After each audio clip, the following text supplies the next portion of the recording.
चांदवड तालुक्यात असलेले मंगरुळ गावाजवळ 1 वाजेच्या दरम्यान जळगाव जिल्ह्यातील यावल डेपोच्या बसचा नियंत्रण सुटल्याने अपघात झाला। मालसाणे येथील गतिरोधकावर कंटेनर हळू झाला, परंतु भरधाव वेगाने येणारी बस चालकाला नियंत्रणात आणता आले नाही। बसचा काही भाग कंटेनरला धडकला व बस डिव्हायडरवर चढली। या अपघातात 4 जण गंभीर जखमी झाले आहेत, तर 4 जण किरकोळ जखमी झाले आहेत।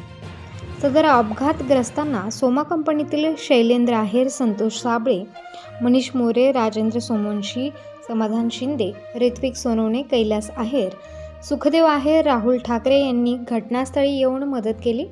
जखमींना दवाखान्यात हलवले व अपघातग्रस्त वाहन रस्त्याच्या बाजूला करत वाहतूक सुरळीत केली।